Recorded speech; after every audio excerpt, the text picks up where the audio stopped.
Buenas tardes, bienvenidos, bienvenidas. Un saludo para el presidente de Aluegs, para Juan José Caravaca, así como para el resto de su junta directiva. Saludamos, por supuesto, también a nuestra protagonista, a nuestra conferenciante de hoy, a la teniente coronel de la Guardia Civil, Verónica Isabel Guillén Malagón. Muchísimas gracias por estar aquí en este lunes. Muchísimas gracias por participar en este ciclo de conferencias de Aluegs. Esta tarde acompañan a nuestra conferenciante, acompañan a la familia también de Aluegs, nos acompañan a todos y a todas y además con su presencia acompañan y también contribuyen a visibilizar el papel de la mujer en la sociedad, en este caso en concreto en las Fuerzas Armadas y en la Guardia Civil.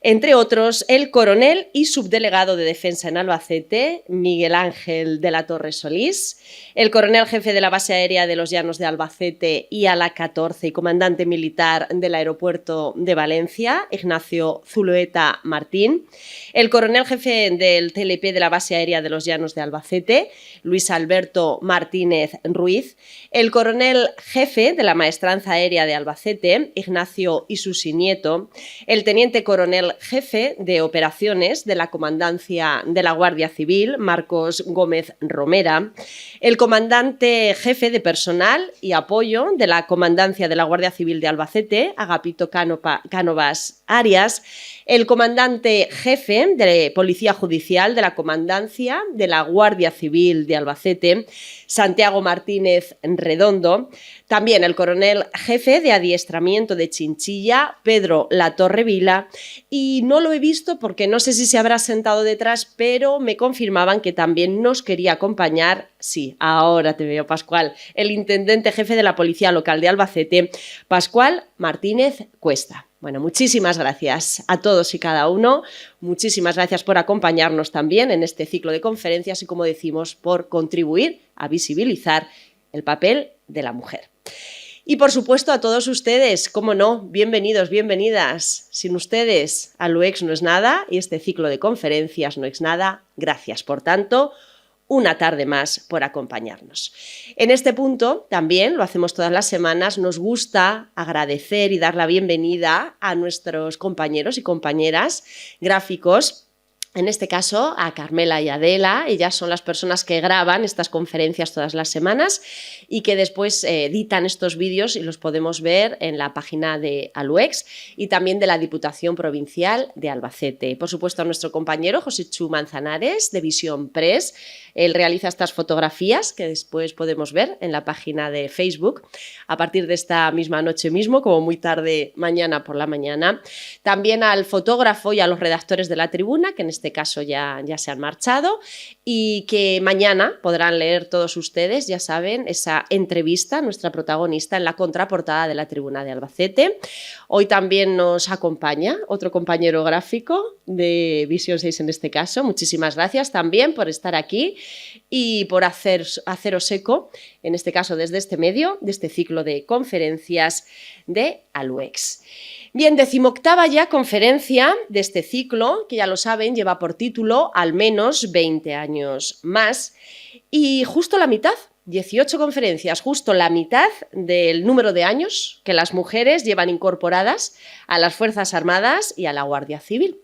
Esta es la segunda conferencia de este monográfico que ya comenzábamos la semana pasada y en el que desde Aluegs se quiere destacar el papel de la mujer en la sociedad y un miniciclo que se ha preparado precisamente para esto, para informar y para dar a conocer a todas y cada una de estas mujeres en diferentes áreas, en diferentes facetas. Bueno, 36 años ya desde que las primeras mujeres se vistieron de uniforme, entraron en las academias y comenzaron a servir a la ciudadanía en otro ámbito más. Ya lo hacían en muchos, pues otro ámbito más al que se sumaron.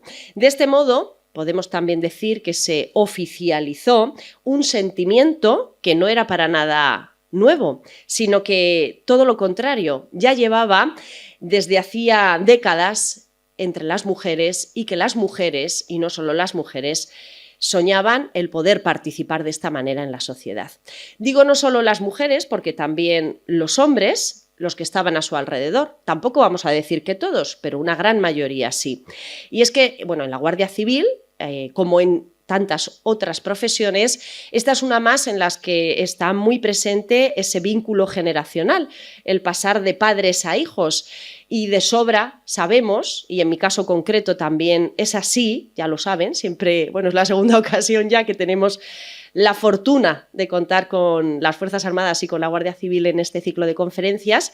Bueno, pues mi padre era Guardia Civil y en el cuartel era algo muy normal el que los padres sintieran ese orgullo porque sus hijos fueran guardias civiles, pero también porque sus hijas lo fueran. Y era algo que deseaban y que también les llenó de orgullo cuando llegó ese momento. Por tanto, este relevo, tanto para hijos e hijas, era igual de importante. Bueno, ese momento, como nos contará nuestra protagonista, llegó, fueron 25, nos decía, las primeras mujeres que ingresaron en los entonces denominados cuerpos comunes de los ejércitos y la Armada, y en el caso de la Guardia Civil fueron 197 mujeres.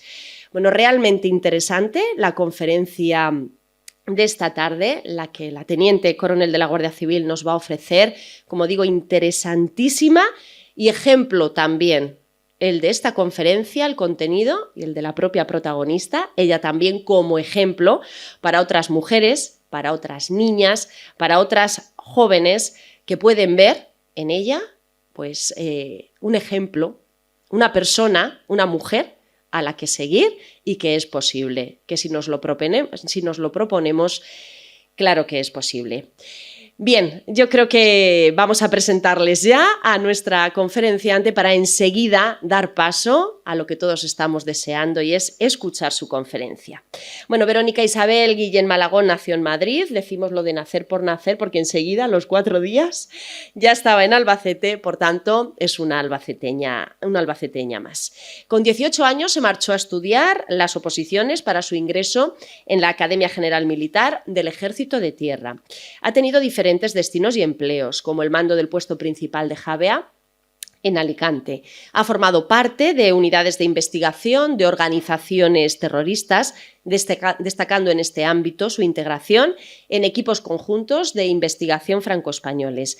También ha participado en la organización, preparación y asesoramiento de las actividades de carácter nacional y también internacional del Ministerio del Interior, en este caso en el ámbito de la inmigración irregular.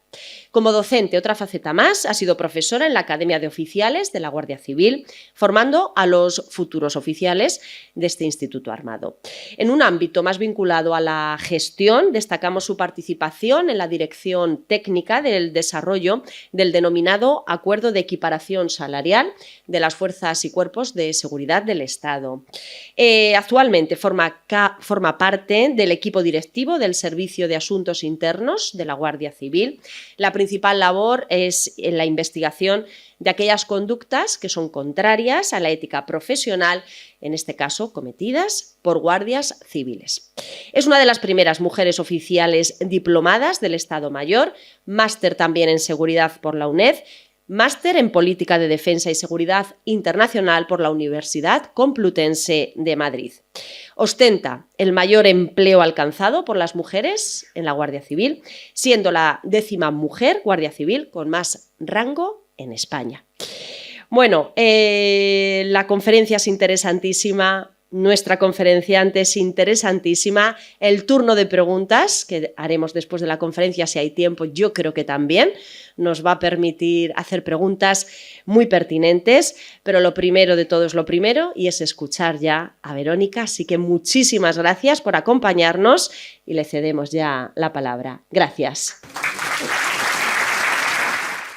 En primer lugar, me gustaría comenzar dando el agradecimiento a ALUEX, concretamente a Juan José Carvajal como presidente, a Vicente Pascual como vicepresidente y a toda su junta directiva. Gracias por darme la oportunidad de estar aquí, en mi ciudad, y bueno, venir a traer un poco de lo que sería el papel de la mujer o la evolución de la mujer en las Fuerzas Armadas y en la Guardia Civil. Por supuesto, solicito autorización a estas autoridades que me acompañan para comenzar la presentación y también les ruego me disculpen Bueno, yo conozco más y domino más el ámbito de la mujer en la Guardia Civil, pero como saben está tremendamente vinculado a la evolución de la mujer en las Fuerzas Armadas, con lo cual si alguna meto la pata o mucho o poco, pues no pasa nada, me lo dicen y corrijo aquello donde me equivoqué. Bueno, estructuro, a ver si soy capaz de ahora. Aquí. Vaya. Le estoy dando aquí, perdón. Aquí. Bien. Bien, voy a ver si soy capaz digamos, de ceñirme al tiempo, ¿no? que tengo. He estructurado la presentación en estos 5 puntos. El primero sería hablar del porqué de elegir esta temática de la mujer en las Fuerzas Armadas y en la Guardia Civil. Y por qué no la mujer en la Guardia Civil y la Policía Nacional. Primero hablaré de esto, ¿no? El derecho a la igualdad será el segundo punto que aborde. El tercero, el proceso de integración, aquellos principales hitos que han marcado el camino de la incorporación de la mujer hasta el momento actual, en el que veré el cuarto punto, la situación actual, y terminaré con unas pequeñas conclusiones. Abordando el primer punto, bueno, pues quiero acercarles un poco a ustedes qué es la Guardia Civil. La Guardia Civil tiene sus orígenes en el año 1844. En ese año, con el reinado de Isabel II, España estaba asolada por una gran delincuencia, habría grandes desórdenes públicos y una gran sensación de inseguridad. El bandolerismo asolaba los campos.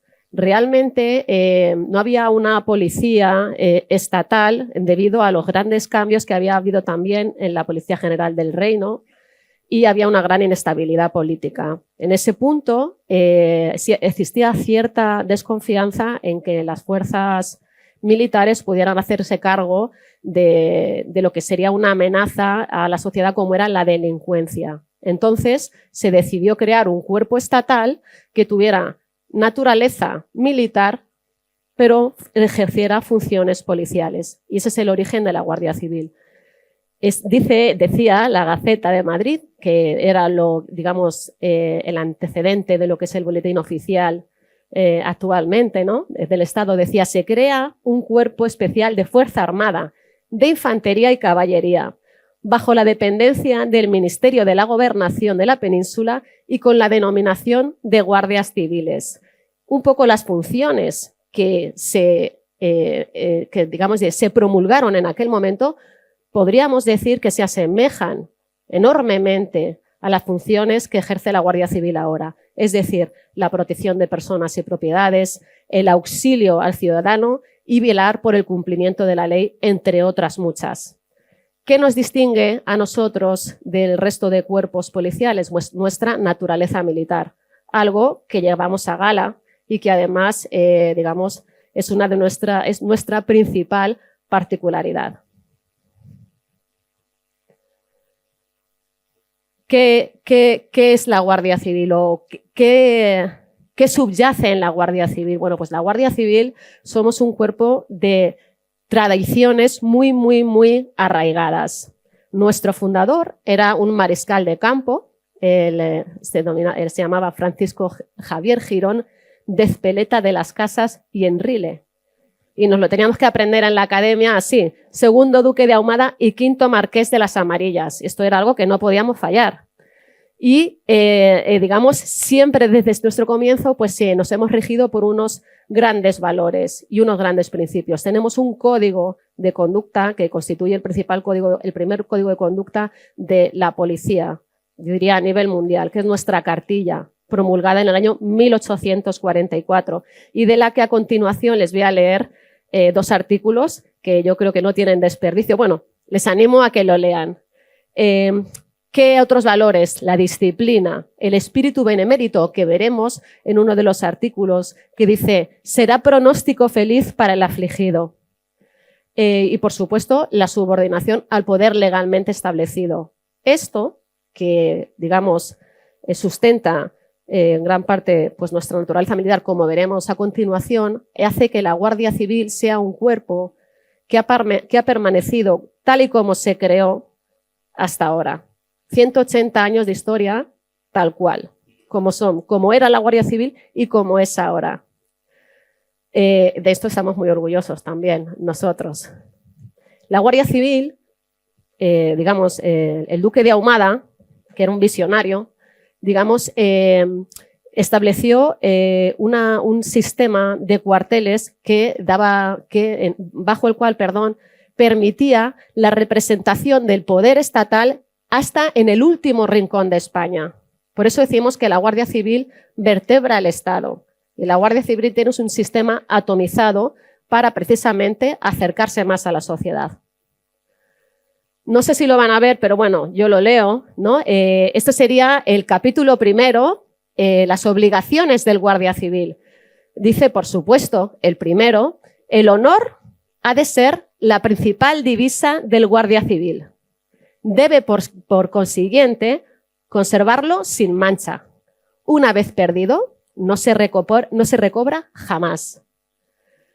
Bueno, el Guardia Civil, por su aseo, buenos modales y reconocida honradez, ha de ser un dechado de moralidad. Y así tenemos muchísimos artículos, pero les voy a decir los que más me gustan a mí. Siempre fiel a su deber, sereno en el peligro y desempeñando sus funciones con dignidad, prudencia y firmeza. Y aquí viene una parte increíble. Será más respetado que el que con amenazas solo consigue malquitarse con todos. O debe ser prudente sin debilidad, firme sin violencia y político sin bajeza.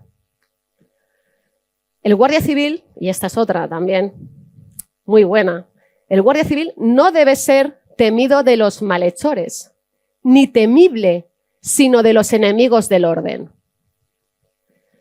Procurará ser siempre un pronóstico feliz para el afligido. Y que con su presentación, el que se creía cercado de asesinos, se vea libre de ellos. El que tenía su casa presa de las llamas, considere el incendio apagado. Y el que veía a su hijo arrastrado por la corriente de las aguas, lo crea salvado. Y por último, siempre debe velar, además de todo esto, siempre debe velar por la propiedad y seguridad de todos. Esto es por todos conocidos, ¿no? En los característicos casas cuartel de la Guardia Civil, ¿no? Con el todo por la patria sobre las puertas de acceso al cuartel. Un cuartel de la Guardia Civil en la época de Alfonso XIII. Allí, las familias de la Guardia Civil vivían en el cuartel, crecían, era todo como una familia y era la proximidad máxima al ciudadano, ¿no?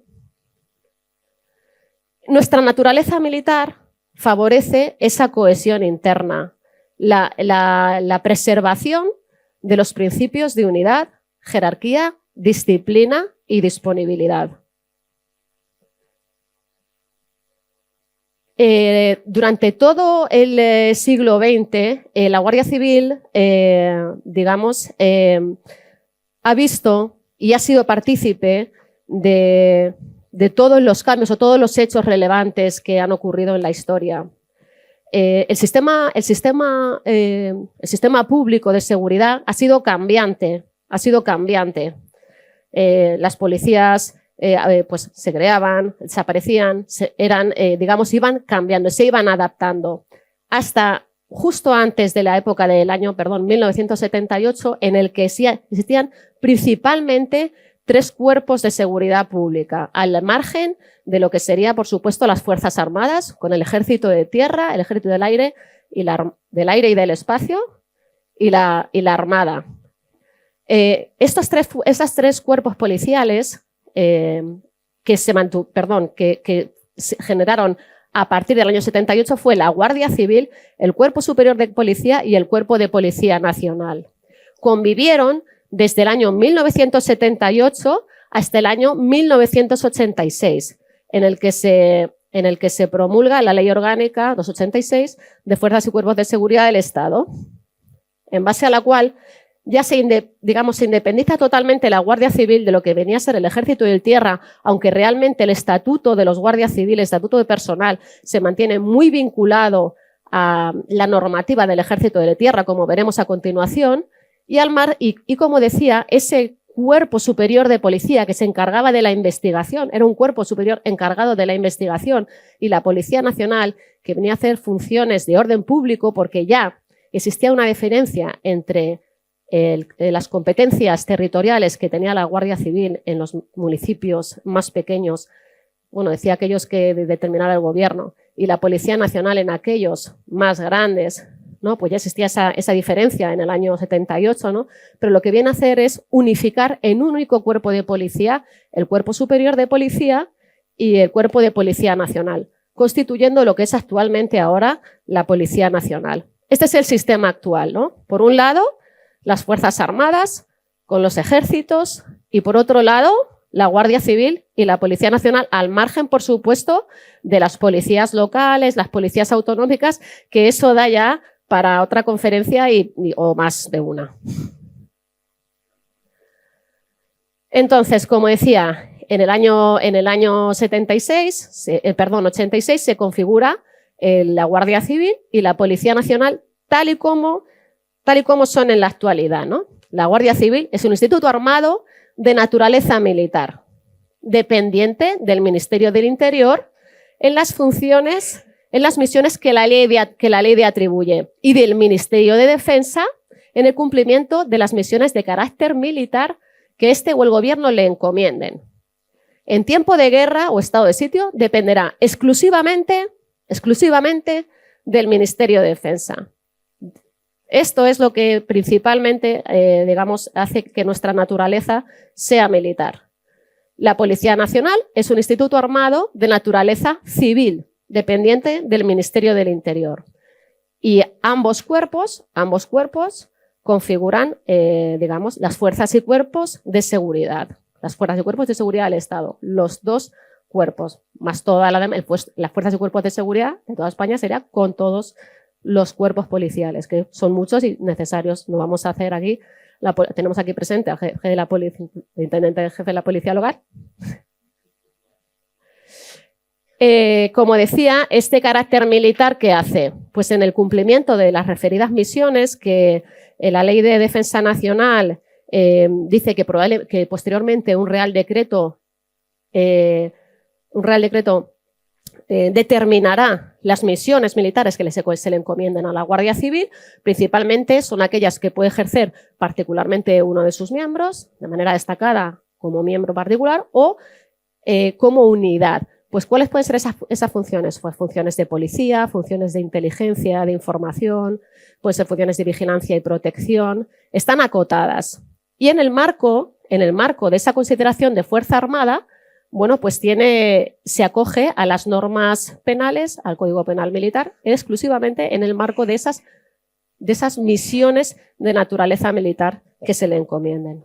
Al margen de eso, pues todo nuestro sistema de ascensos, destinos y subvenciones administrativas está vinculado o se rige por el Ministerio de Defensa. Otra particularidad, bueno, yo creo que esto es necesario reseñarlo, ¿no? Es nuestra jura de bandera. Nosotros, al igual que nuestros compañeros los militares, juramos bandera. ¿Esto qué significa? Que, bueno, pues que realmente prometemos guardar y hacer guardar la Constitución como norma fundamental del Estado. Obedecer y respetar al rey y a vuestros jefes, dice. Pero aquí viene, digamos, la principal distinción, ¿no? Porque dice, no abandonarlos nunca.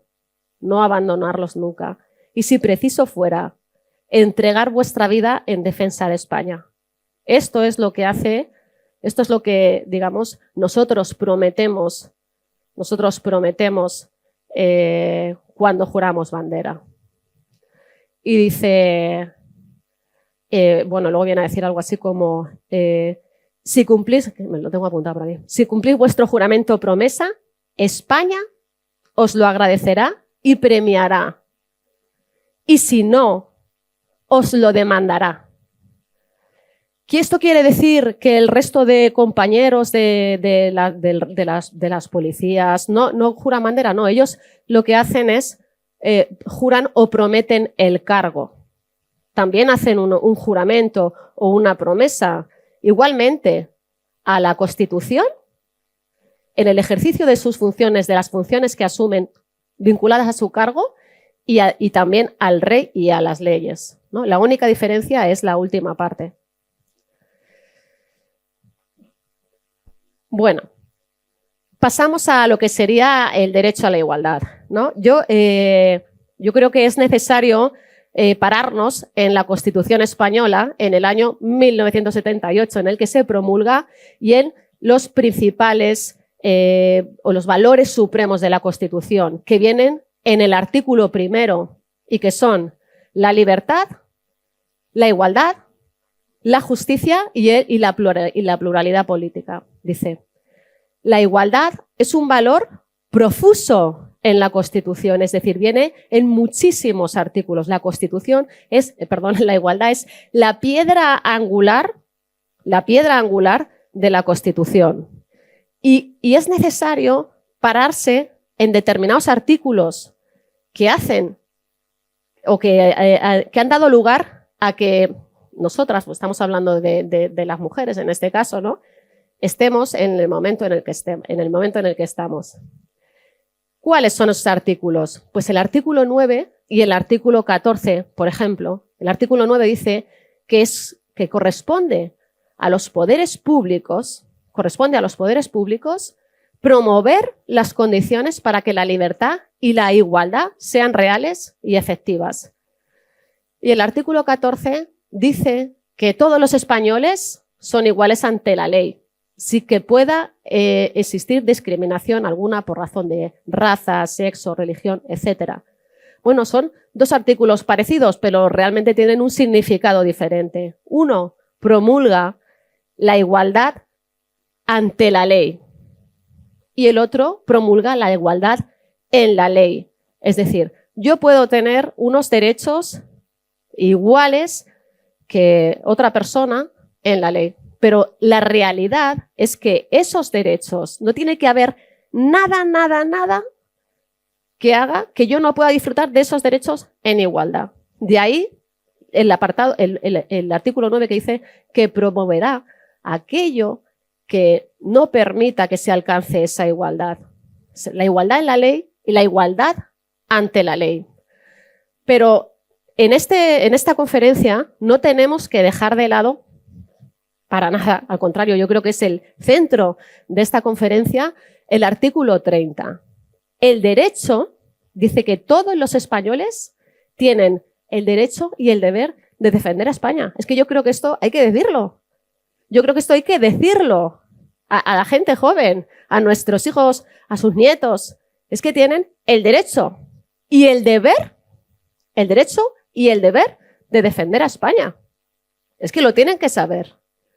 No es solo que nosotras pertenezcamos a las Fuerzas Armadas o a la Guardia Civil, no.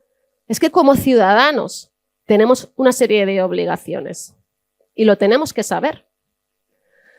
Y luego hay otro, evidentemente, pues que, digamos, venía más al caso en el año 78, pero que es muy importante también ahora, que es el artículo 35, que dice que todos los españoles tienen el derecho y el deber de trabajar. El derecho y el deber de trabajar. Dice, y a la libre elección de la profesión u oficio. Pueden elegir ser lo que quieran. Es que eso también hay que decirlo. Cada persona puede elegir ser lo que quiera y no tiene que existir discriminación alguna, porque también lo dice la Constitución. Discriminación alguna para nada, ni siquiera en las retribuciones. Dice, porque ese trabajo, viene a decir algo así el artículo, es el sustento de esa persona y de su familia. Es el sustento de esa persona y de su familia. Con lo cual yo creo que estos 4 artículos de la Constitución española son los que vienen a poner la base de lo que hablaremos a continuación. Por supuesto, no puedo dejarme de lado la definición de las funciones que hace la Constitución de las Fuerzas Armadas y de las fuerzas y cuerpos de seguridad. Dice, las Fuerzas Armadas tienen como misión garantizar la soberanía e independencia de España, defender su integridad territorial y el ordenamiento constitucional. Esto también hay que decirlo. Esto también hay que decirlo. También tiene que saber todos los españoles qué hacen las Fuerzas Armadas y cuál es su misión. ¿Cuál es su misión?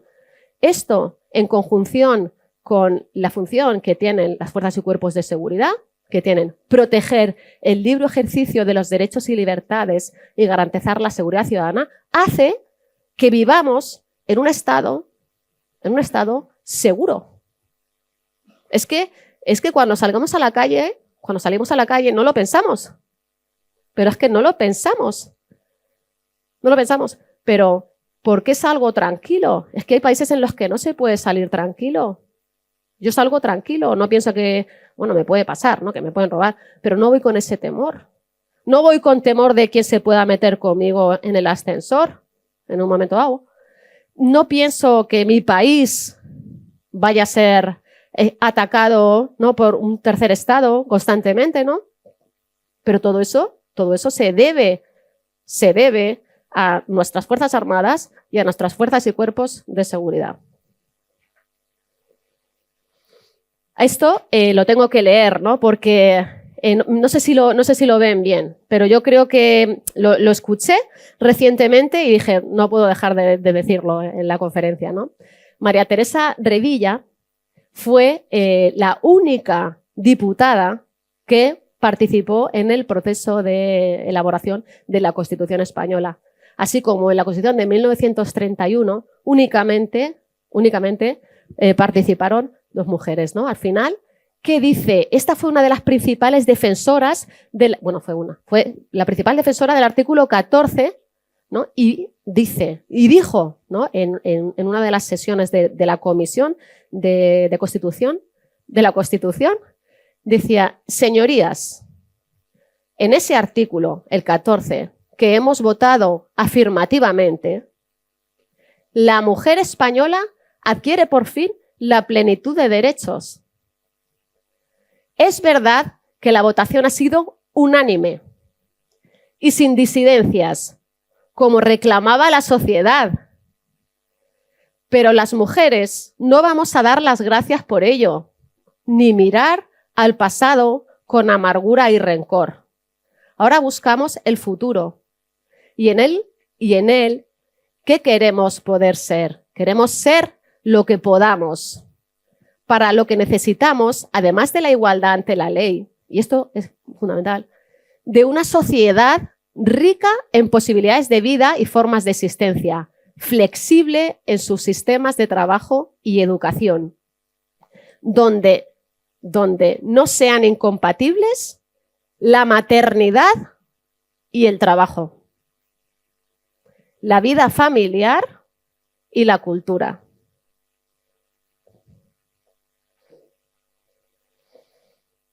¿Cómo fue el proceso de integración con estos mimbres? ¿Cómo fue el proceso de integración de la mujer con estos mimbres? Yo voy a hablar aquí, digamos, de los principales puntos, al menos lo que yo he considerado, que han constituido hitos en estos 36 años. Tengo que decir que no es verdad que las mujeres lleven en la Guardia Civil y las Fuerzas Armadas 36 años. Eso no es verdad. ¿Cómo se quedan? Pues no es verdad. No. Ya hubo mujeres y fueron las primeras mujeres que formaron parte de las Fuerzas Armadas y de la Guardia Civil. Fueron las primeras y fueron las primeras mujeres uniformadas. Ahora bien, estaban, digamos, relegadas a determinadas funciones. En el caso de la Guardia Civil, eran las matronas que formaron parte del cuerpo de carabineros, que posteriormente, en los años 1940 aproximadamente, se integró en la Guardia Civil y, digamos, realizaban funciones de servicio fiscal. Realizaban función de cacheos principalmente a las mujeres en determinados puestos fronterizos, en aquellos en los que necesitaban pues, que hubiera una mujer para hacer determinadas funciones. Estas mujeres, que comenzaron, como digo, con los carabineros en el año 1860, ya se constituyeron como tal en el año 1950 en la Guardia Civil y eran principalmente eran viudas, huérfanas y solteras, entiendo que familiares, de miembros de la Guardia Civil, de guardias civiles. Tenían que tener una conducta moral intachable, además del requisito anterior, es decir, ser familiar. Y decía así, que tenían que tener robustez. Tenían que ser robustez, no sé, entiendo que, bueno, para lo que les pudiera venir, pero eso decía esa norma de creación. En el caso del ejército estaban las damas de sanidad militar, que ahora les hablaré de ellas, muy curioso.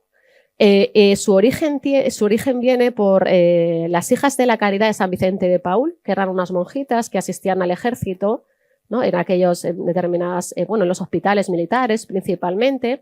Esto fue evolucionando a las señoritas de la Cruz Roja, que de hecho participaron en las guerras de Marruecos y posteriormente se convirtieron en un cuerpo que se llamaba las Damas de la Sanidad Militar en el año 1941, creo recordar. Y ambos cuerpos han evolucionado, de hecho han convivido con las mujeres que ya se integraron en las Fuerzas Armadas y en la Guardia Civil en el ejercicio de todas sus funciones. Convivieron. Es muy curioso porque lo veremos, bueno, lo voy a decir ahora. Realmente las matronas, yo no entiendo muy bien, no sé muy bien por qué pasó eso. En el año 86, se disolvieron. En el año 86 todavía no se había aprobado que las mujeres ingresaran en la Guardia Civil y en las Fuerzas Armadas, porque esa ley llegó, veremos, en el año 88. Esto pasó en el año 86, se disolvieron. Pero, curiosamente, al año siguiente se sacaron oposiciones para las matronas. Las primeras oposiciones como tal, como funcionarios públicos. ¿Pero qué sentido tenía cuando al año siguiente iban a promulgar que las mujeres pudieran acceder a la Guardia Civil? De hecho, el cuerpo de las matronas convivió durante un tiempo y luego llegó a extinguirse. Se les dio la posibilidad a ellas, se estudió y se les dio la posibilidad de pasar a ser guardias civiles o la otra alternativa era ser auxiliares de la administración. Y la gran mayoría de ellas son actualmente personal laboral, muchas de ellas son personal que trabaja en la Guardia Civil, pero que su origen era ser matrona de la Guardia Civil. Pasa igualmente con las damas de la sanidad militar. Las damas de la sanidad militar, digamos, de alguna manera, con la promulgación de las leyes que autorizaban que las mujeres estuvieran en las Fuerzas Armadas, concretamente en el 89 se crea el Cuerpo Sanidad Militar y el Instituto Social de las Fuerzas Armadas, que son un poco, en la parte primera, pues enfermeros, tenemos por aquí alguno, y médicos del cuerpo militar. Pues qué sentido tenía que convivieran con las damas de sanidad. Algunas eran voluntarias porque había como dos partes, unas eran voluntarias y otras eran como personal, como funcionarias, ¿no? A ellas les dieron la oportunidad de hacerse reservistas inicialmente. Y creo, si por aquí hay alguna cuestión que me tienen que corregir, creo que luego finalmente también pudieron ser personal, se les dio la opción de ser personal laboral, hasta el año 2003 en que ya se extinguieron. Esta es una foto del año 1900, me parece que era 86, algo así, me parece, tengo mis dudas, que es una compañía de las damas de sanidad militar desfilando en la Castellana el día 12 de octubre. O sea, realmente sí que hubo un antecedente de las mujeres en las Fuerzas Armadas y en la Guardia Civil. Como decía, cuando se promulga la Constitución y ya nos ponemos a hablar o se ponen a hablar de cómo vamos a integrar, cómo vamos a dar cumplimiento a lo que viene a ser la Carta Magna, ¿no? ¿Cómo lo vamos a hacer? Pues se hace una comisión de estudio del proceso o del modelo de integración de las mujeres en las Fuerzas Armadas y en este caso en la Guardia Civil, ¿no? En la ley de 1980, dando cumplimiento a la Constitución española, viene a regular, porque hubo un momento en que la ley no decía nada definitivo, siempre traspasaba la responsabilidad legal a otra norma. Así, se la iban pasando. Entonces decía que se regulará mediante una ley la participación de la mujer en la defensa nacional.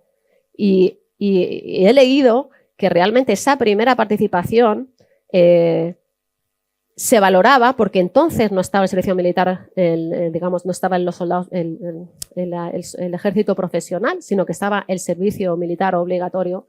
Pues se valoraba que se hiciera un servicio militar y se estuvo estudiando un servicio militar voluntario para las mujeres, porque no se preveía realmente su participación en la defensa nacional como cualquier otro militar. En ese anteproyecto de ley se valoró si la mujer las condiciones en las que se accedía y se estudió durante muchos años, porque realmente desde el 78 hasta que sale la ley que permite a las mujeres ingresar en las Fuerzas Armadas, que es el año 88, pasaron 10 años. 10 años en las que se estuvo estudiando cómo se iban a integrar, cómo se iba a integrar la mujer. Pues se valoró hacer cuerpos específicos de mujeres, como tienen muchos ejércitos. Hay muchos ejércitos que tienen cuerpos o compañías específicas de mujeres. O, por contra, se va a integrar la mujer en su totalidad, asumiendo todas las funciones que tienen sus compañeros. También se valoró si iban a haber cupos o no iba a haber cupos. ¿Se van a poner cupos para el ingreso de mujeres? ¿Va a ser el acceso libre o no lo va a haber? Se valoró si se excluían o no de las funciones de combate, así como si se realizaban determinadas funciones o se relegaban a determinadas funciones exclusivamente de apoyo. Todo esto constituyó un debate que duró casi 10 años. Pero hay otra cosa que para mí es fundamental decir, que el Centro de Investigaciones Sociológicas hizo un estudio, hizo una encuesta a ver qué opinaba la sociedad. ¿Qué opinaba la sociedad en aquel momento? Y entonces dice que el 40% de la población estaba a favor del ingreso y el 40% no, estaba en contra. Y un 20% se abstenía. También decía que el 51%, entiendo, de los que estuvieran a favor, decía que tenían que hacerse cuerpos específicos de mujeres. Cuerpos específicos de mujeres. El 32% decía que se integrasen en los existentes, es decir, que se integrasen en su totalidad. También entiendo que si se hacían con determinadas funciones completas o no, decían que el 50% veían favorable, no tengo la encuesta como tal, pero veían favorable que formasen parte de unidades de apoyo a la fuerza. Es decir, de unidades logísticas, unidades administrativas. Con esta situación, en el año 87, yo creo que es necesario hablar de esta mujer que se llama Ana Viviana Moreno, que fue la primera mujer que quiso ser militar. Y ella, entabló una batalla legal contra el Estado porque no podía. En el año en que ella lo intentó, en el año 87, no podía. Pero, digamos que luchó muy en serio por conseguir ese derecho y, de alguna manera, probablemente aceleró todo el proceso que estaba a venir, porque ya llevábamos 10 años desde la promulgación de la Constitución y todavía no se ha dado cumplimiento al mandato legal. esta chica finalmente ganó el recurso, pero años después. Años después. Entonces, ¿qué pasó? Que cuando ella aprobó, o sea, digamos, cuando su recurso fue aprobado, porque llegó a la más alta instancia, pues ya tenía 22 años.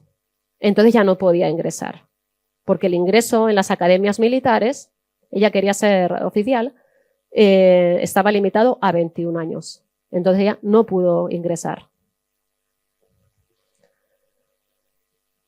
Como decía, en el año 88 se abre las puertas a las mujeres en las Fuerzas Armadas y en la Guardia Civil, pero con limitaciones. Con limitaciones. Se abren las puertas exclusivamente a los cuerpos comunes y a la Guardia Civil. A la Guardia Civil sí, en su totalidad, pero en las Fuerzas Armadas exclusivamente a los cuerpos comunes. No se da acceso a lo que sería el cuerpo general que veremos, a los cuerpos generales que veremos que se dio al año siguiente, ¿no? Tanto de oficiales como de suboficiales. ¿Y cómo fue esa incorporación? ¿Era atractivo para las mujeres cuando se abren las puertas? ¿Se presentaron muchas? ¿Se presentaron pocas? La ley o el Real Decreto Ley viene a decir que el acceso, que se aprueba el acceso de la mujer en esas condiciones que hemos hablado, ¿no? Sin distinción de sexo. Sin distinción de sexo. Pero dice, no podrán existir más diferencias que las derivadas de las distintas condiciones físicas. Es decir, la altura, por ejemplo, ¿no?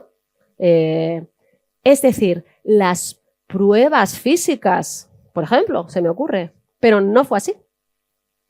Realmente hubo, sí, en determinadas cuestiones se pusieron esas diferencias, por ejemplo, la altura. Pero, por ejemplo, en las pruebas físicas seguían siendo iguales para hombres y para mujeres. Y veremos que esto fue un escollo para el ingreso de la mujer en las primeras promociones, porque teníamos que pasar las mismas pruebas físicas. Y esto sé que genera un amplio debate, pero bueno, no vamos a entrar en eso. Dice que podrá alcanzar todos los empleos militares. Y luego aquí se reserva, el legislador se reserva un pequeño truco, porque yo creo que no sabía cómo le iba a salir. Y dice, la ley garantiza a la mujer su progresión en condiciones de igualdad. Dice, sin que puedan existir determinadas diferencias derivadas de las condiciones fisiológicas. ¿El legislador qué quería decir con esto?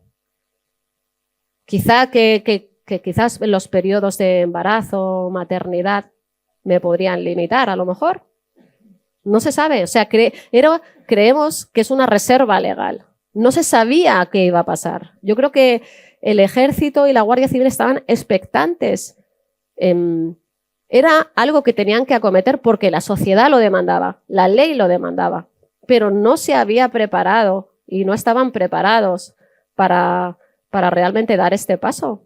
Ojo, que luego ha sido un proceso de integración, creo que ejemplar y de referencia, pero los comienzos no fueron complicados, ¿no? Yo creo que las estas instituciones tan tradicionales, no sabían la complejidad del proceso que iban a asumir.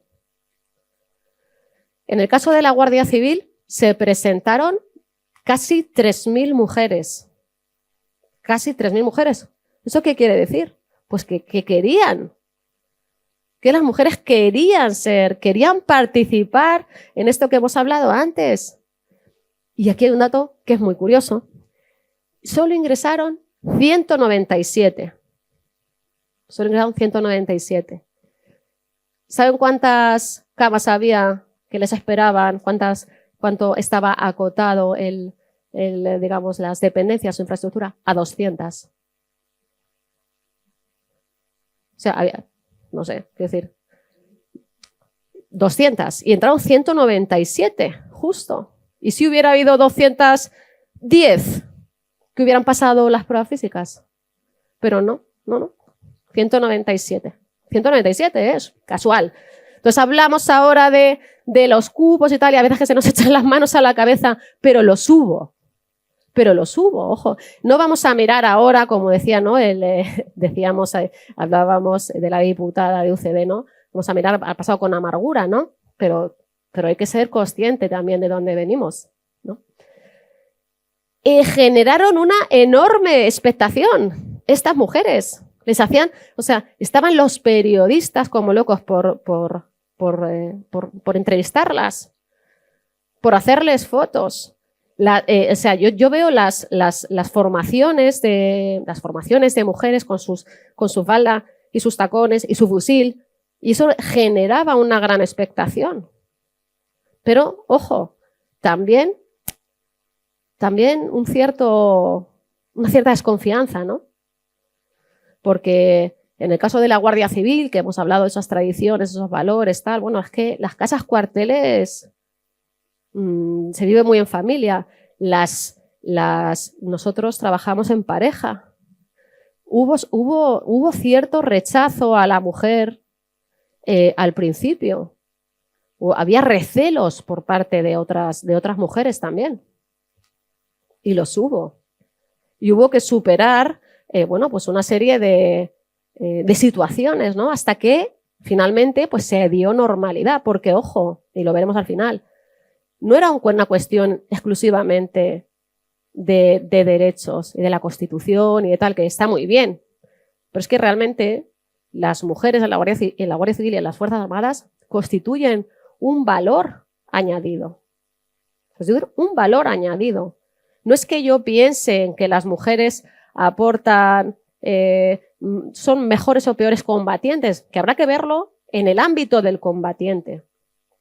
No es que sean más o menos fuertes físicamente, es que intelectualmente, con nuestra forma de pensar, aportamos valor.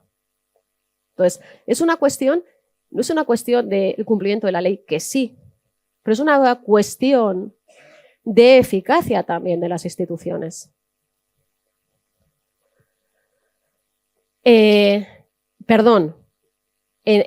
este caso, aquí ingresaron en las Fuerzas Armadas 25 mujeres. En los cuerpos comunes ingresaron 25 mujeres, que son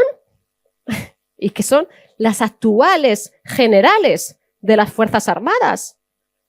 Son ellas, esas mujeres, esas 25 que se presentaron de cuerpos comunes, son las que actualmente ostentan los mayores empleos dentro de las Fuerzas Armadas. 4 generales y 31 coroneles.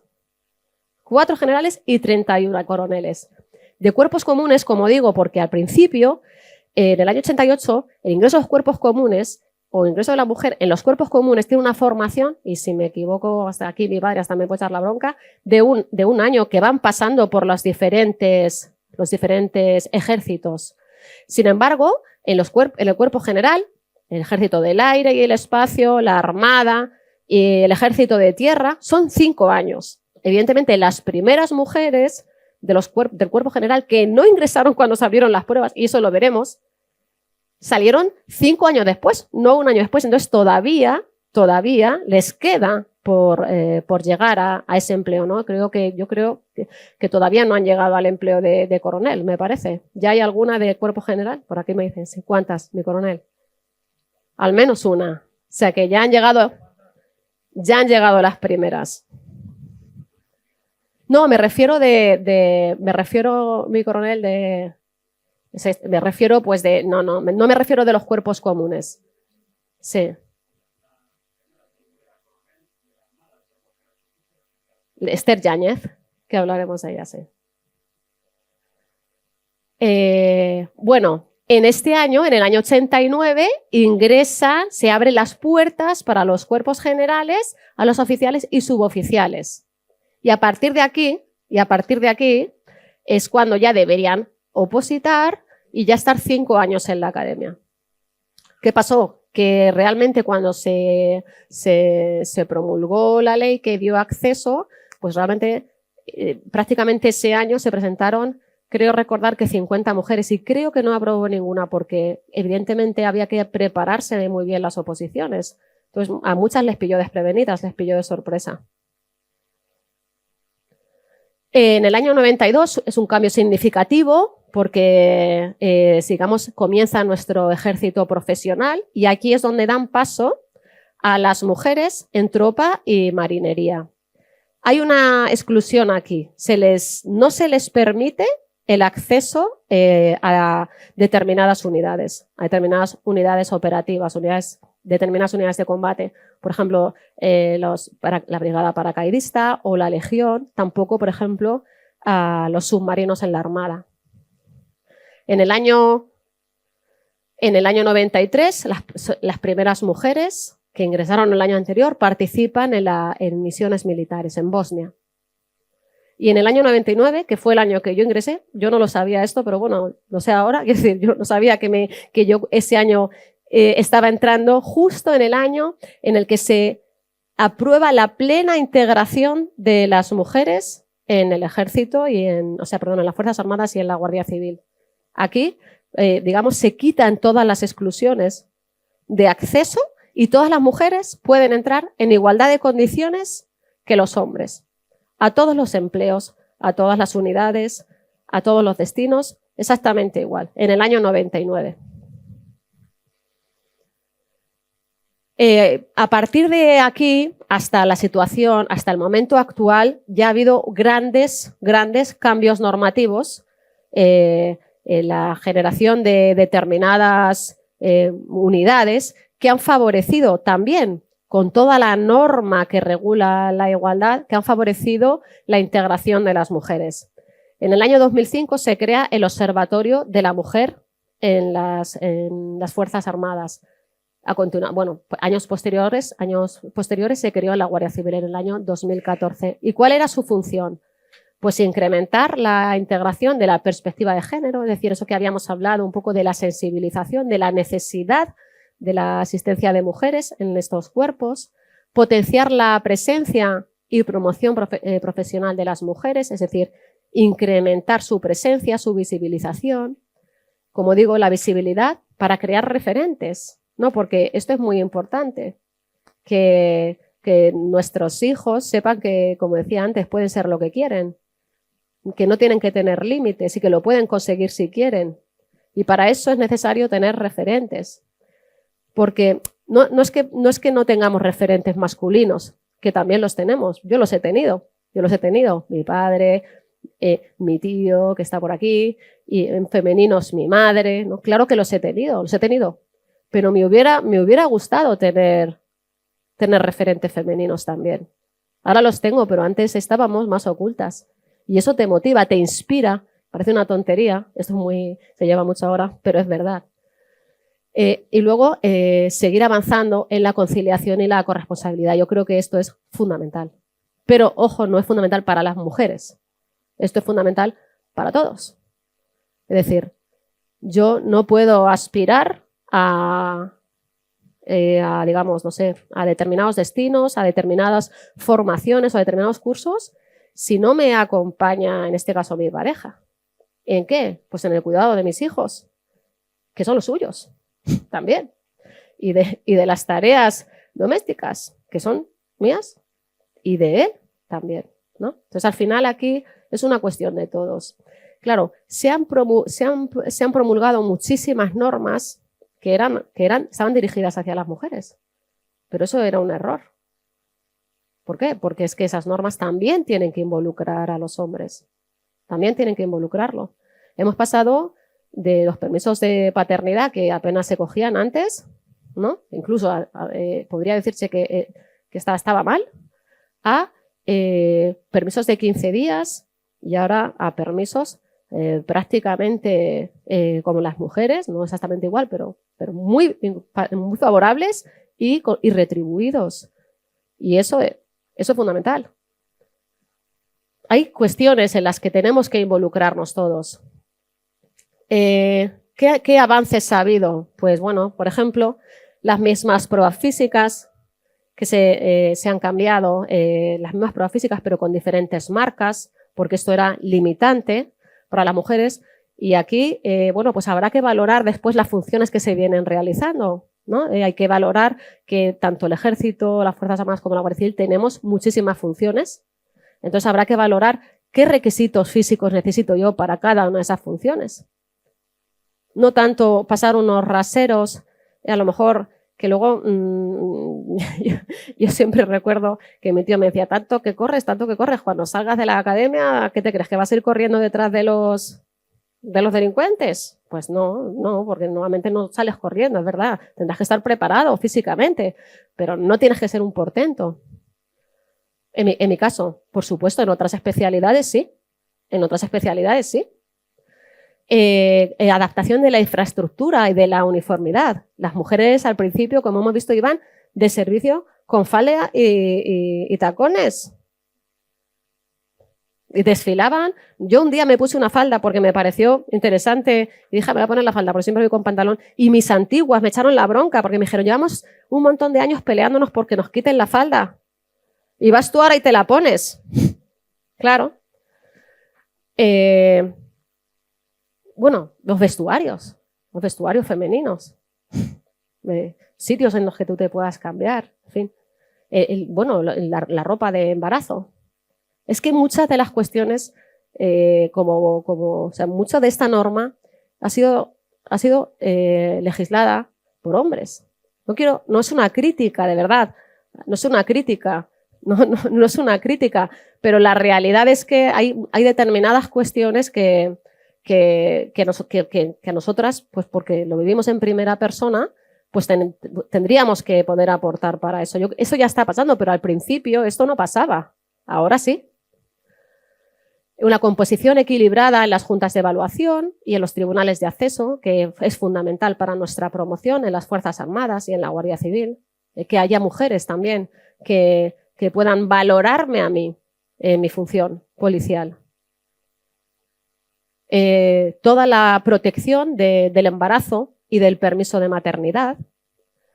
Y aquí hay un abanico enorme de cuestiones, ideas que me vienen a la cabeza, ¿no? Por ejemplo, las retribuciones. Cuando estábamos antiguamente, pues en los permisos de maternidad, pues no tenías ciertas retribuciones, ciertos complementos. Bueno, pero que es que estoy dando a luz a un hijo que va, o sea, que digamos que es beneficioso para la sociedad en general. Como decía, el aplazamiento a los cursos, por ejemplo, cuando estás en los permisos de maternidad, pero también en el caso de los hombres, también el aplazamiento a esos cursos para favorecer esa corresponsabilidad que hemos hablado antes. El acceso a todos los empleos y a todos los destinos. Había un oficial que me dijo a mí que es que las mujeres no querían ir a determinados destinos, que preferían estar más en los destinos más relacionados con la violencia doméstica o la violencia. Pues, ¿por qué? Hay que romper los estereotipos que arrastramos como sociedad. Pues a lo mejor no. Es que a lo mejor yo quiero ser piloto. A lo mejor yo quiero ser de operaciones especiales. Bueno, déjeme a mí elegir. Las políticas de conciliación, que yo creo que son fundamentales. Yo no voy sola por la vida. Voy con mi familia y con mis hijos y los cursos, y todo lo que quiero hacer es tiempo que le quito a mis hijos. Tiempo que le quito. No soy yo sola. Entonces, la promoción de la conciliación y la corresponsabilidad es necesaria para acceder a esos derechos que decía que era la promoción de la carrera profesional. La guardería, que se ha establecido en las Fuerzas Armadas, en los cuarteles. Nosotros tenemos en nuestra dirección general, no tenemos en todos los sitios, ya nos gustaría. La guía de la conciliación, las guías de conciliación, en la que hacen un pequeño listado de todos aquellos derechos, porque son tantos y están en diferentes normas que a veces es muy complicado seguirlo, muy complicado saber si me puedo coger un permiso de una reducción de jornada, si no puedo. Eso es difícil. Entonces hay unas guías que un poco aglutinan todas aquellas normas de las que estamos hablando. La reducción de jornada, esto es una cuestión necesaria, pero también en nuestro caso es a veces muy difícil porque, evidentemente, porque hay que valorar si perjudica el servicio o no y si somos capaces de dar a la sociedad el servicio que demanda o no, acorde a nuestra naturaleza y nuestras funciones. la movilidad que tenemos. Tanto las Fuerzas Armadas como la Guardia Civil tenemos una gran movilidad, pues eso también hace que arrastremos a toda la familia con nosotros. Y es complicado arrastrar en nuestro camino a toda nuestra familia. Es necesario y ha sido fundamental hacer un diagnóstico de situación que tanto las Fuerzas Armadas como Guardia Civil y en toda la Administración General del Estado se ha hecho. Es decir, ¿cómo estamos? ¿De qué cifras? ¿Cómo yo puedo dar solución a este problema? ¿O no? ¿Es un problema? ¿De cuántas mujeres hablamos? ¿Qué problemas tienen esas mujeres? ¿Qué porcentaje de mujeres hay en las diferentes escalas, en los diferentes destinos?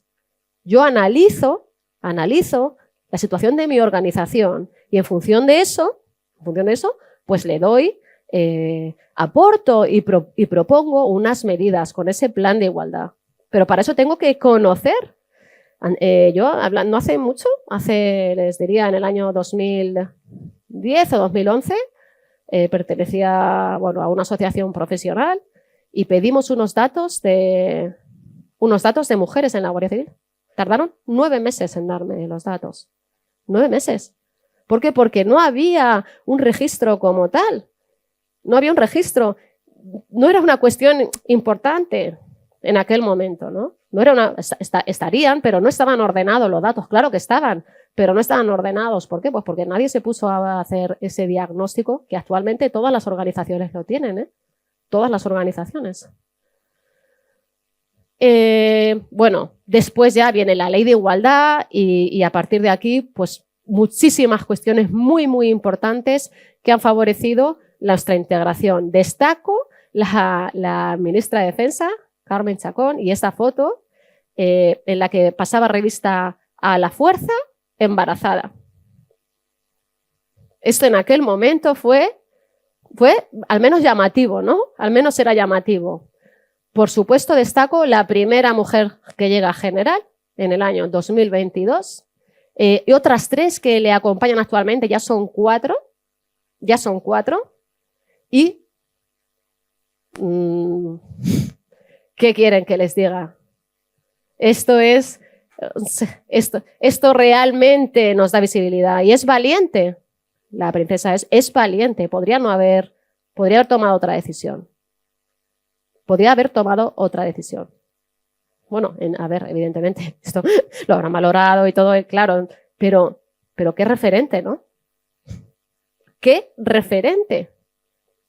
Todo el trabajo que se ha venido haciendo y una imagen como esta de España multiplica por 1000, como hemos hablado, la visibilidad, el acceso, la atracción que pueda generar esta profesión hacia nuestra juventud, ¿no? La situación actual, pues hay, como digo, muchos factores que lo han favorecido, pues la equiparación de retribuciones, el cambio de los estereotipos de género, la participación de las mujeres de la perspectiva de género en las operaciones militares, con un 7% actualmente de presencia femenina en misiones internacionales. Y este es digamos, los datos que tenemos. Las Fuerzas Armadas se componen de 120.000 personas, de las cuales 15.000 son mujeres. Un 13% en la media de la presencia femenina en las organizaciones de la OTAN. En 36 años, un proceso de integración consolidado en el que las mujeres han llegado a todos los empleos. Con esas cifras en el ejército de tierra, un 11%, en la armada un 21% casi, en el ejército del aire, un 14%, en el ejército del aire un 16% y en los cuerpos comunes, evidentemente, hemos hablado también de esos comienzos, ¿no? Un 37%. 4 generales y luego pues coroneles y la capitán de navío. 51 me parece, ¿no? Que pone. Esas son mujeres referentes. Estos son mujeres referentes. Pues tenemos Verónica Marqueta, que es la primera. A ver si soy capaz de esto. ¿Esto? Así. Esta, Verónica Marqueta, pues es la primera mujer que manda una compañía de fusiles de infantería de Marina. Esther Yáñez, en el año 2005, es la oficial más antigua de la Armada, la primera que comandó un buque.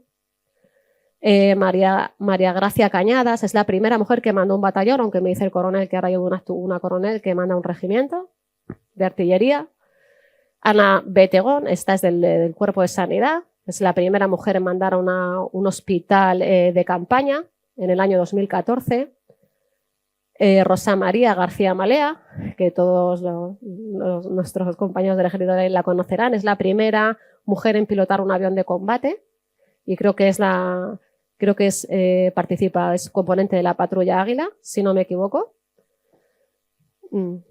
Luego Gala Gallego, que es la primera mujer que ha mandado una unidad del ejército de tierra en misión internacional. Y aquí en el centro pues tenemos a nuestras 4 generales. En el caso de la Guardia Civil, pues nosotros somos 78.000 componentes y estamos en un 9,6% de presencia femenina. Yo digo siempre el del 10%, digo rozando el 10%, pero bueno, es un 9,6%. Y también tenemos mujeres referentes. No hemos llegado tan lejos como han llegado nuestras compañeras de las Fuerzas Armadas, pero tenemos pues 11 tenientes coroneles, tenemos 3 jefas de comandancia, una en la comandancia de Teruel, otra en la comandancia de Guadalajara y otra en la comandancia de Cuenca. Tenemos presencia femenina en todas las especialidades de la Guardia Civil, excepto en la Unidad Especial de Intervención. Recientemente, el año pasado, no teníamos en el grupo especialista de actividades subacuáticas en los buzos, pero ahora también estamos presentes como pilotos de helicópteros, puestos los buzos, técnico especialista en desactivación de explosivos, en tráfico, en el escuadrón. Bueno, esta no es actual del todo, ¿eh? Esta es del año 2022, pero no he encontrado otra actual del año 2023. Pero bueno, un poco esta es la situación actual. Los Mossos d'Esquadra tienen un 21% de presencia, la Policía Nacional casi un 17%, la Ertzaina un 16%, las Fuerzas Armadas un 13% y la Guardia Civil hace un año estábamos en el 9%. Finalmente, pues nada, yo creo que como he querido transmitir a lo largo de toda la presentación, pues tenemos un modelo de integración consolidado que ha sido referencia de otros muchos países. Yo creo que hablando de la mujer, pues es necesario hablar de la mujer como valor añadido a la institución, ¿no? La mujer porque sí, ya ingresa en las Fuerzas Armadas, no, es un valor añadido. En el caso de la Guardia Civil se ha hecho un estudio derivado de este plan de igualdad y el diagnóstico de situación en el que se valoraba qué porcentaje, qué presencia femenina se requiere en las unidades para el cumplimiento de nuestras funciones. Porque sí que es necesario que haya presencia femenina y en base a eso pues se arrojaron una serie de datos que un poco rigen nuestras políticas para ampliar los datos que tenemos actualmente.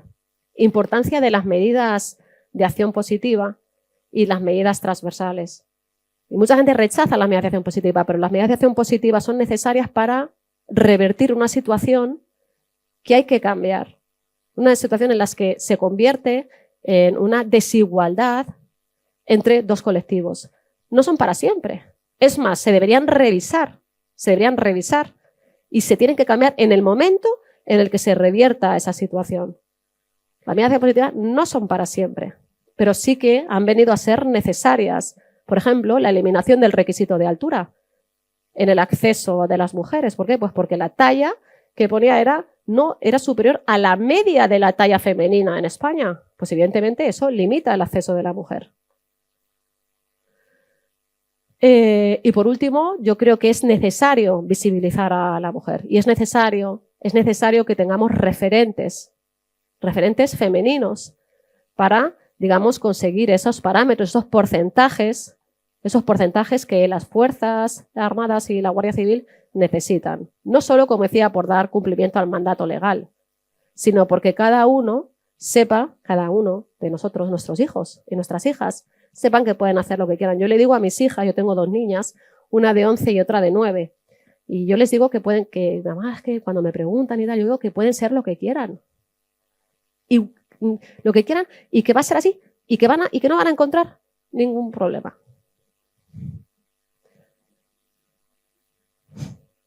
Pero yo se lo digo. Ellas tienen que saber que no lo van a encontrar.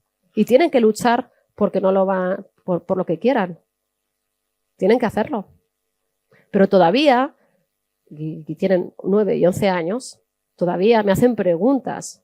Porque ven en el colegio, pues que me da, que aflora, que no es exactamente como nosotros pensamos, ¿no? Yo tengo claro que no hay ninguna diferencia, no me siento para nada, yo siempre digo que me siento muy afortunada de ser lo que soy, muy afortunada, y me siento muy identificada con mis compañeros. Y he tenido problemas, los he tenido, pero yo tengo que mirar el momento actual, no como decíamos, no todo aquello que hemos pasado, porque ya esto es mirar para adelante, no mirar para atrás. Entonces, es un poco lo que tenemos que inculcar y lo que de alguna manera tenemos que conseguir. Y nada, aquí termina mi presentación y nada, muchas gracias por su atención.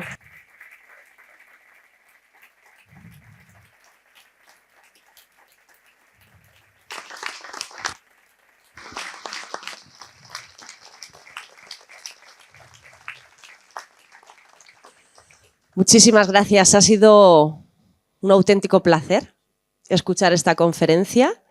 Además, creo que con afirmaciones muy valientes. Sí. Sí.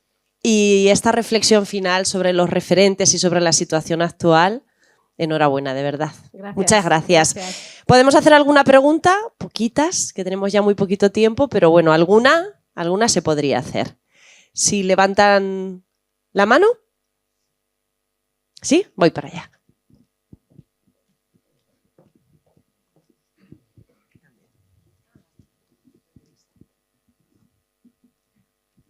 A la orden, mi teniente coronel. Capitán Cebrián, capitán enfermero. Acabé la carrera en el 83 y entré al ejército en el 85. Solo contar una anécdota. Cuando acabé la carrera nos fuimos toda la promoción a Madrid. Fui a la clínica Ruber a entregar mis papeles, mi currículum, y me dijeron que no me molestara, que no contrataban a hombres. Una anécdota de discriminación de sexo, al contrario. Y luego tuve la suerte, mi primer destino fue la brigada paracaidista. Como enfermero, mi vacante no era con exigencia de título, pero les pedí hacer el curso paracaidista porque estuve allí 11 años y por aburrimiento me dejaron hacerlo y tuve la suerte de saltar con la primera mujer paracaidista, María, que es canaria. Exactamente. La primera chica de tropa profesional. Pues salté, tuve la suerte de saltar con ella. Nada más, gracias. Muchas gracias. Gracias. ¿La otra pregunta? Yo, con permiso, desde este lugar privilegiado que me han asignado y también acompañado con los padres, orgullosos padres, y con el comandante Santiago a mi izquierda, yo quiero hacer 3 cosas y ninguna es pregunta. Sí. Lo digo para que, Verónica, te relajes. Vale, perfecto. La primera cuestión es felicitar, la segunda alguna reflexión y la tercera algún dato. Perfecto. Enhorabuena, Gracias. has hecho una gran conferencia, trabajada y, como bien ha dicho alguien por aquí, valiente. Porque en estos temas hay que ser valiente, si no el avance es más lento, ¿no? Por lo tanto, enhorabuena. En segundo lugar, las reflexiones. Yo creo que nadie de los que estamos en esta sala y nadie con 2 dedos de frente en este estado duda que la presencia de la mujer, y yo me voy a ir más que al ámbito militar, al mundo de la seguridad pública, es absolutamente imprescindible. Y el único problema es que vamos muy despacio, que a pesar de los años transcurridos estamos en unos porcentajes muy bajos. A esos porcentajes que se han puesto casi en la parte final, en el caso de la policía local estaríamos en torno al 12%.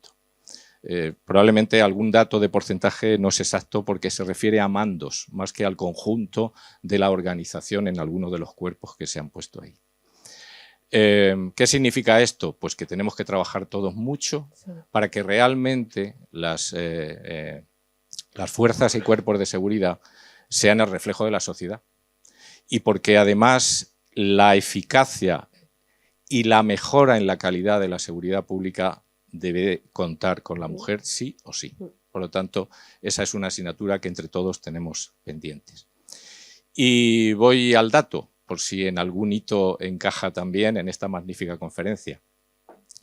En la seguridad pública, la primera mujer que se integró en un cuerpo de seguridad público con plenitud funcional fue en 1970 en la ciudad de Córdoba, que es donde ingresan las primeras policías locales. Es decir, hace exactamente 54 años, si no me equivoco.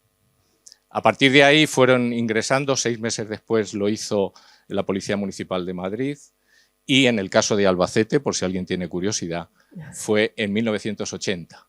Es decir, ya han cumplido 44 años desde que ingresó la primera mujer en la Policía Local de Albacete. Demuestra lo avanzado que era la idea dentro de la administración local, que es la primera que introduce a la mujer, como digo, en plenitud funcional, que eso es lo importante. Y desde luego es imparable el crecimiento. Vamos a ver si entre todos conseguimos que esos porcentajes se acerquen o estén en torno al 50%, que sería, creo, lo que corresponde. Muchas gracias. Pues muchísimas gracias. Me parecen interesantísimos los datos. Me parecen interesantísimos esos datos.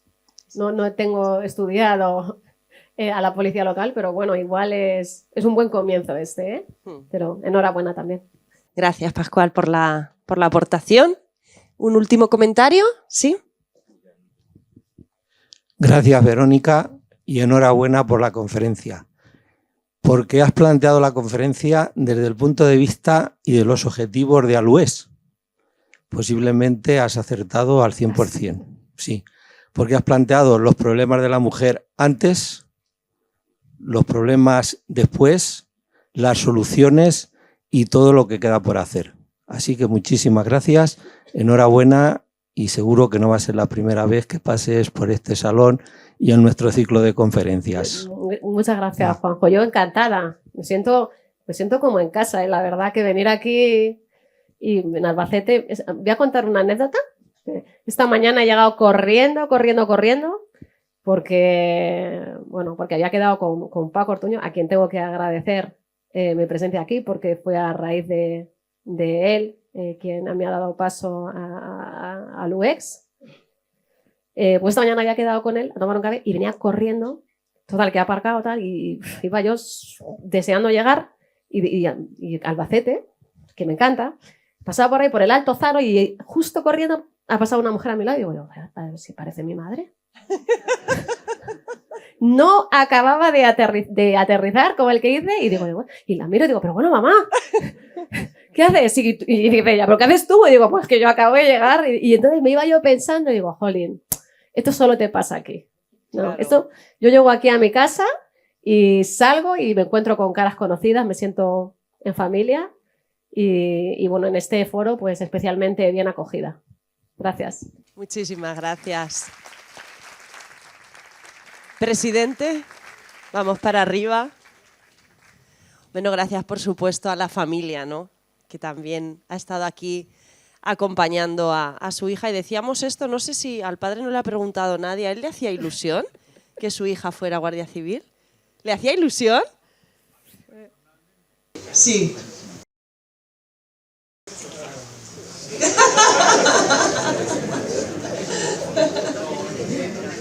Gracias a la madre, entonces. Gracias a la madre.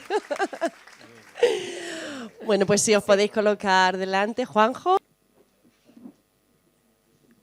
Es el símbolo de ALUEX, la encina, ese árbol que crece y crece.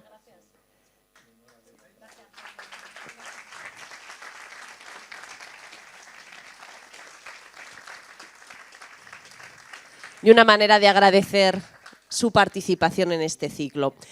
Una última cosa, tan solo antes de que se vayan, la semana que viene regresamos, lunes 18 de marzo, 18:30 horas, aquí, Salón de Actos de Diputación. Otra gran mujer y otro gran tema. Elvira Valero de la Rosa, ya lo saben, es directora del Archivo Histórico de Albacete y hablará sobre la evolución de los derechos de la mujer en Albacete. Hasta la semana que viene. Muchísimas gracias por acompañarnos.